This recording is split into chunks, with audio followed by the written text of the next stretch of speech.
तुम्हाला ऑप्शन्स आहेत मराठी आणि इंग्रजी. त्याच्यामध्ये तुम्ही मराठीमध्ये गेलात की त्याच्या बाजूला एक ऑडिओ फिल्म आहे, ही वेबसाईट कशी वापरायची. त्याच्यामध्ये आपल्या कल्पना नोंदवण्यासाठी म्हणून मी काही खाली विषय दिलेले आहेत. 27 विषय आहेत. ते 27 विषय फक्त मी तुम्हाला वाचून दाखवतो, ज्याच्यामध्ये ज्या ज्या आपल्या स्वतःच्या कल्पना असतील, ज्या काही नवीन आपल्याला निर्माण करायचं असेल ते तुम्ही मांडू शकता. आपण म्हणजे आम्ही तुमच्यामधले आणि सरकारमधले फक्त वाहक असू, आणि सरकारकडनं ही गोष्ट कशी करून घ्यायची जर ती योग्य असेल, कारण हे पहिलं जाणार हे तज्ज्ञांकडे. त्या तज्ज्ञांच्या कमिटीकडनं ज्यावेळेला ते मंजूर होणार त्याच्यानंतर हे सरकारकडे जाणार. त्याच्यामुळे ही 27 तुम्हाला इथे गोष्टी दिलेल्या आहेत. त्याच्यामध्ये शेती, रस्ते आणि पायाभूत सुविधा विकास, आरोग्य सेवा व सार्वजनिक आरोग्य व्यवस्था, जमीन, पायाभूत सुविधा, औद्योगिक वसाहती, व्यवसाय सुलभता, प्रादेशिक औद्योगिक संतुलन व सर्वसमावेशक, शालेय उच्च व तंत्र शिक्षण सुधारणा, आदिवासी विकास, सर्वसमावेशक आणि सशक्त महिला व बाल, रोजगार व रोजगार निर्मिती, आपत्ती व्यवस्थापन आणि आपत्तीपूर्व तयारी, क्षेत्रनिहाय औद्योगिक धोरण, गुंतवणूक प्रोत्साहन व थेट विदेशी गुंतवणूक, स्टार्टअप्स आणि भविष्यवेधी उद्योग, ग्रामीण अर्थव्यवस्था आणि ग्रामीण उद्योग विकास, शहरांचा शाश्वत विकास, क्रीडा व युवा विकास, मराठी भाषा संस्कृती ज्ञान परंपरेचा विकास, पारंपरिक आणि अपारंपरिक ऊर्जा, हवामान बदल, पर्यावरण आणि प्रदूषण, सूक्ष्म लघु व मध्यम उद्योग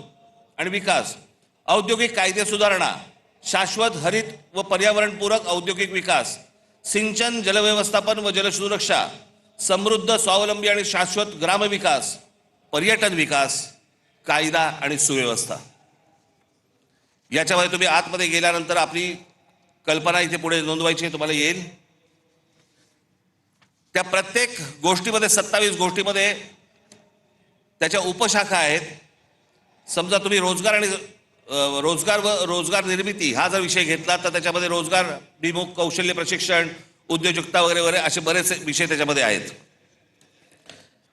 ते झाल्यानंतर पुढे जेव्हा तुम्ही जाल त्याच्यानंतर तुम्ही तुमची कल्पना त्याच्यावरती नोंदवायची, आणि त्याच्या खाली गरज असल्यास तुम्हाला काही फाईल अपडेट करायची असेल, फोटो टाकायचा असेल त्याच्याबरोबर तुमच्या म्हणण्याला, तोही तुम्ही टाकू शकता. त्याच्यानंतर तुम्ही पुढे गेलात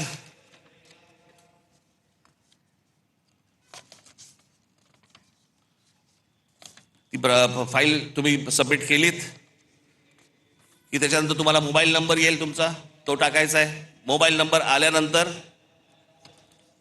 तुम्हाला एक OTP येईल तुमच्या मोबाईलवरती, तो भरायचा आहे. तो भरला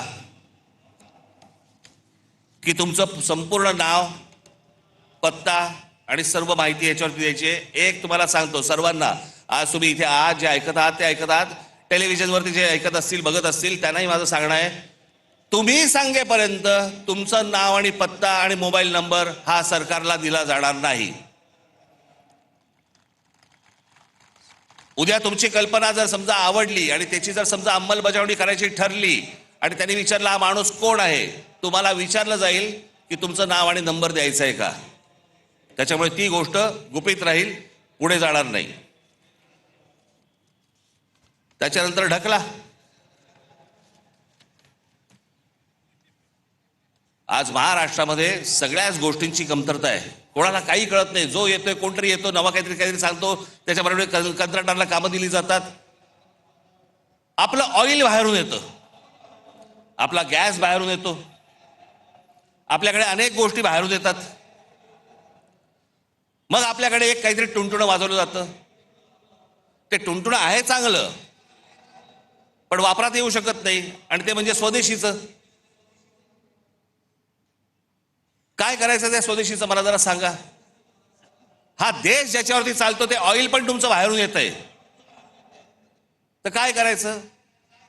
मग यासाठी म्हणून ही शहरं उभी करताना, जसं आज दुबई आहे, अबुधाबी आहे, अनेक देश आहेत की ज्यांनी बाहेरचे मेंदू आणले. आज संपूर्ण दुबई जी उभी आहे हे कोण करते, अरब करतायत, अमेरिकन लोक आहेत, ब्रिटिश लोक आहेत, फ्रेंच लोक आहेत.